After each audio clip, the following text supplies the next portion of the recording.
அற்புதமானவர்களே, அரசியலும் அறத்தியும் ஒரு முக்கியமான நிகழ்வு குறித்து இப்போ நம்ம பகிர்ந்துக்க போகிறோம். 2 நாட்களுக்கு முன்னால் ஒரு திமுகவை சேர்ந்த ஒரு சென்ட்ரல் மினிஸ்டர் இருந்தவர். அவர் ஊழல் குற்றச்சாட்டுக்கு இப்போ ஆளாகி 1 வருஷம் திகார் ஜெயிலேருந்து வந்தவர்.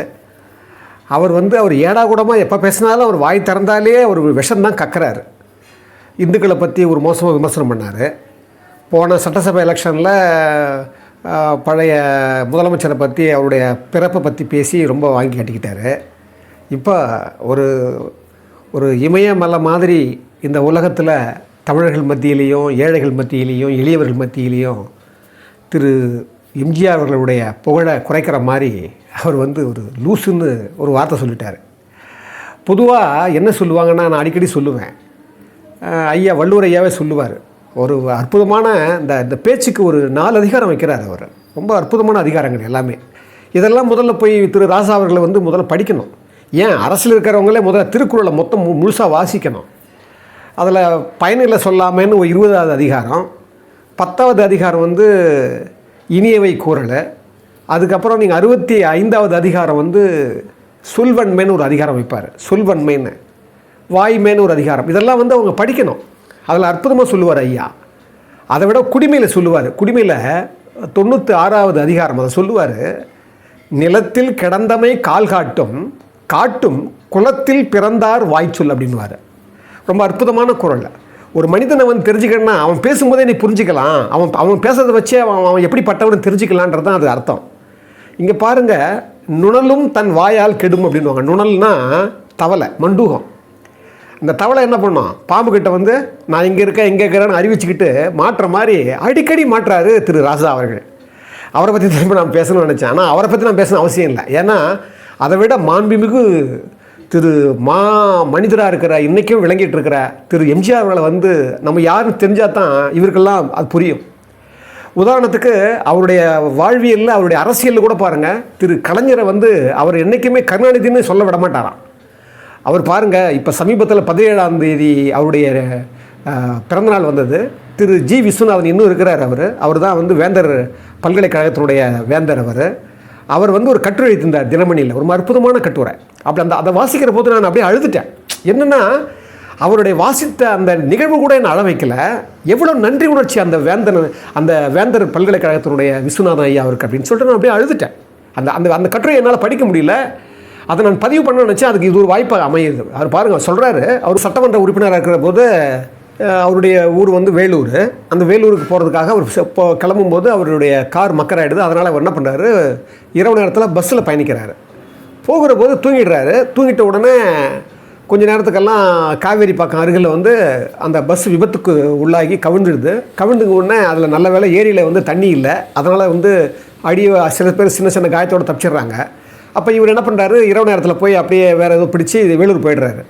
போயிட்டு வீட்டில் ஒரு இரவெல்லாம் தூக்கம் வரலையா அவருக்கு. அப்படியே இருந்தாராம். பார்த்தா ஒரு 7-7:30க்கெல்லாம் அந்த உடைய எஸ்பி வராராம், வேலூருடைய எஸ்பி. இவருக்கு புரியலையா, என்ன ஏன் அப்படின்னீங்களா. இல்லை சிஎம் வராரு, முதலமைச்சர் எம்ஜிஆர் வராருன்னொடனே அவருக்கு புரியலையா. என்னடா அது எப்படா தெரிஞ்சிச்சு பண்ணால், இதுக்கு இவர் கேள்விப்பட்டு அந்த விஷயத்தை கேள்விப்பட்டு நேராக ஒரு 8 மணிக்கெல்லாம் அவர் வந்துட்டாராம். வந்த உடனே என்ன ஏன் நீ இந்த மாதிரி காரு மாறான உடனே நீ போனேன், எதுக்கு நீ போனேன்னு சொன்னோடனே இவருக்கு புரியலையா. ஐயோ, ஒரு ஃபோனில் கேட்டிருக்கலாம், ஃபோனில் ஏதாவது விபத்து ஏதாவது ஆயிருந்தால் கூட பரவாயில்ல. ஆனால் இவர் சின்ன காயம்தான் பட்டிருக்கா, அதுக்கே தேடி வந்துட்டாராம். வந்த உடனே அவர் சொல்கிறாராம், நீ எதுக்கு பயணிச்ச, இரவு நேரமாச்சே, நீ வேறு மாதிரி ஏதாவது பண்ணிக்கலாம் இல்லைன்னு சொன்ன உடனே அவர் கேட்டு அந்த பகும்போது பாருங்கள், அதை குறிப்பிடுறார் அவர். அந்த நேரத்தில் பால்காரன் வரலையா. இவர் மனைவி இவருடைய மாமியார் தான் இருந்தாங்களாம் வீட்டில். அப்போ பால்காரர் இல்லைன்னொடனே பாலும் காஃபி போட முடியல அவருக்கு, எதுவும் அவர் பாலும் கொடுக்க முடியல. உடனே என்ன பண்ணாங்களாம், என்ன செய்யுதுன்னு தெரியாமல் போது அவங்க மாமியார் கேட்டாங்களாம், ஒரு ஹார்லிக்ஸ்க்கு மட்டும் சுடு தண்ணி இல்லை ஹார்லிக்ஸ் கலை கொடுக்கவா அப்படின்னு கேட்டாங்களாம். கேட்ட உடனே சொன்னாராம், பாரு நீங்கள் எது கொடுத்தாலும் சரிம்மா அப்படின்னாங்களாம். அவர் அந்த சுடு தண்ணியில் ஹார்லிக்ஸ் கலை கொடுத்ததை வாங்கி குடிச்சிட்டு அங்கே அவங்ககிட்ட பேசிட்டு அதுக்கப்புறம் தான் அவர் வெளியே போனாராம். அதாவது அவர் குறிப்பிடுறாரு, அந்த ஒரு நிகழ்ச்சி சொல்கிறாரு. அதுக்கப்புறம் அந்த ஆட்சியில் அவர் அவர் அவர் வந்து ஒரு சட்டமன்ற உறுப்பினர் இருந்தார். இருக்கிற போது அப்படியே இருக்கும்போது ஒரு அகில இந்திய அதிமுகன்னு மாற்றுறாரு. அது மேலே அவருக்கு உடன்பாடு இல்லை திரு விஸ்வநாதன் அவர்களுக்கு.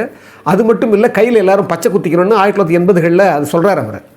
அது இவர் உடன்பாடு இல்லை, கொஞ்சம் அவர் விட்டு விலகி இருக்கிறார். விலகி இருந்த உடனே கொஞ்ச நாள் தான் விலகி இருக்கிறாரு. உடனே திரு எம்ஜிஆர் வந்து அழைக்கிறார் அவரை. அவர் சொல்கிறார், குறிப்பிடுறாரு, என்னை அழைக்கிறாரு, நான் போகிறேன். போன உடனே நீங்கள்லாம் எதிர்கட்சியாக இருக்கும்போது நீங்கள்லாம் பாடுபட்டு தானே நம்ம இப்போ இன்றைக்கி வந்து ஆளுங்கட்சியாக மாறி இருக்கிறோம்.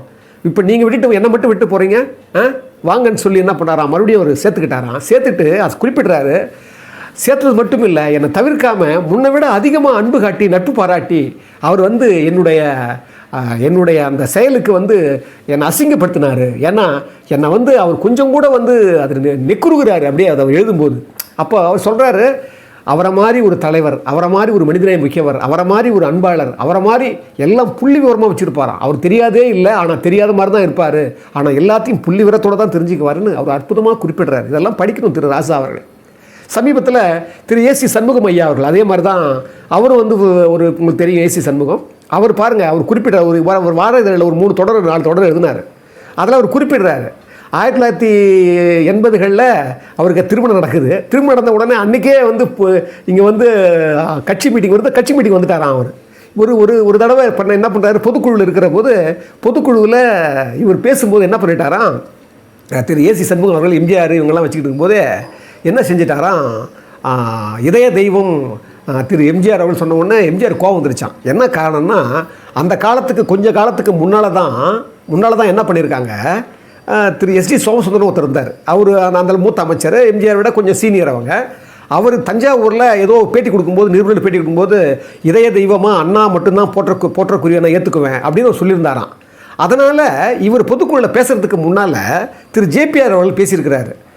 இது மாதிரி இதய தெய்வம் எம்ஜிஆர் அவன் சொன்ன உடனே எம்ஜிஆர் மேடையிலேயே எழுந்து போய் என்ன பண்ண, இனிமேல் என்ன யாரும் இதய தெய்வம்னு கூடக்கூடாதுன்னு சொல்லி அவர் மேடையிலே அறிவிக்கிறாரு. சொல்லிவிட்டு இது என் கட்டளைன்னு சொல்லிவிட்டு உட்கார்றாரு.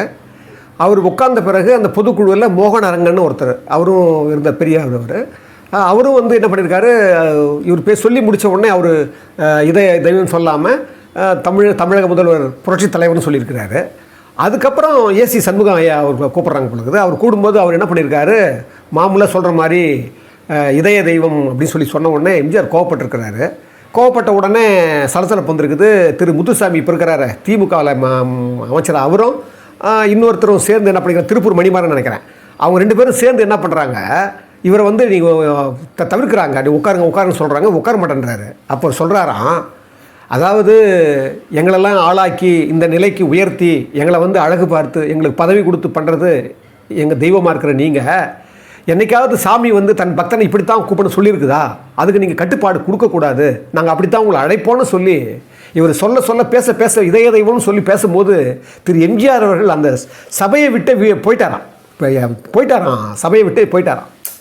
அவர் போயிட்ட பிறகு பாருங்கள் அப்படியே ஸ்தம்பிக்குது. ஆனால் அதுக்கப்புறம் அந்த நிலையை கவனிங்க. உடனே எல்லாம் நினைக்கிறாங்க, ஏசி சண்முகத்தை வந்து கட்சி விட்டு நீக்கிடுவாங்கன்னு நினைக்கிறாங்க.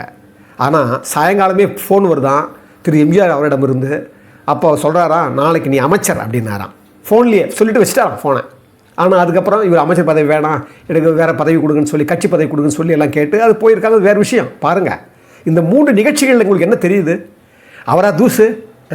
அவரை மாதிரி ஒரு மாசு கிடைக்குமா யாருக்காவது? அவர் மாதிரி வாழ முடியுமானாலாம் திரு புலமைப்பித்தன், திரு வாலிசாரு, திரு முத்துலிங்கம், மஞ்சுளா அம்மா, இது மாதிரி நிறைய மனோரமா அம்மா எல்லார்ட்டையும் நான் பழகிருக்கிறேன், எல்லார்ட்டையும் நான் பேசியிருக்கிறேன். ஒரே ஒரு நிகழ்ச்சி முத்தாய்ப்பாக சொல்கிறேன். திரு புலமைப்பித்தன் இருக்கார், இறந்துட்டார், மறைஞ்சிட்டார். அவர் வந்து 2005 23ஆம் புலிகேசி படத்துக்கு அவர் தான் எல்லா படமும் எழுத வைக்கிறோம். அவர் வந்து ஏவிஎம்மில் திரு சபேஷ் முரளி மியூசிக் டைரக்டர், நான் அந்த படத்தினுடைய இயக்குனர், நாங்கள்லாம் குழுமி இருக்கிறோம் ஒரு பாடலுடைய ஒளிப்பதிவும் போது. அப்போ தமிழ் வாழ்க அப்படின்னு ஒரு பெரிய லாக்கெட்டு பெருசாக இருக்குது. அது கிட்டத்தட்ட ஒரு 5 சவரம் 6 சவரம் இருக்குன்னு நினைக்கிறேன். பெருசாக கீழே வந்து லாக்கெட்டில் தமிழ் வாழ்கன்னு இருக்குது. இதை பார்த்துட்டு தொங்குது. இதை பார்த்துட்டு திரு சபேஷ் கேட்குறாரு, அண்ணா என்னென்ன இது தமிழ் வாழ்கன்னு இவ்வளோ பெருசாக போட்டுக்கிறீங்க என்ன? அவ்வளோதாங்க கேட்டார். நான் பக்கத்தில் இருக்கிறேன். அந்த அந்த அந்த அந்த மாமனிதனுடைய தன்மையை நான் அங்கே பார்த்தேன். அவர் அதை தூக்கிக்கிட்டு சொல்கிறாரு, இதுவா இது என் தலைவன் எனக்கு கட்டிய தாலி அப்படின்றார். சொல்லும்போது எனக்கு கூட கண்கள் யோசிச்சு பாருங்கள், எப்பேற்பட்ட மனிதன் வாழ்ந்திருக்கா மாதிரி. எப்போ நடந்தது அது? திருச்சி மாநாட்டில் சொல்கிறாரு. திருச்சி மாநாட்டில் என்னுடைய தலைவன் திரு எம்ஜிஆர் அவர்கள் என்னை பாராட்டி அங்கே அவர் கையால் அணிவித்தது, இது என் தலைவன் எனக்கு கட்டிய தாலின்னு அழுகிறான். மனுஷன் அழுகிறான்.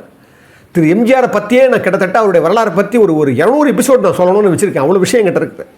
அதை நான் கொஞ்சம் இப்போ நான் படம் பண்ணுறதால நம்ம இயக்கிறதால இதுக்கெல்லாம் நமக்கு பிரச்சனை, நேரம் இருக்காது சொல்கிறேன், ஒதுக்கி வச்சுருக்கிறேன். அற்புதமான ஒரு மனிதன் ஐயா எம்ஜிஆர் அவர்கள்.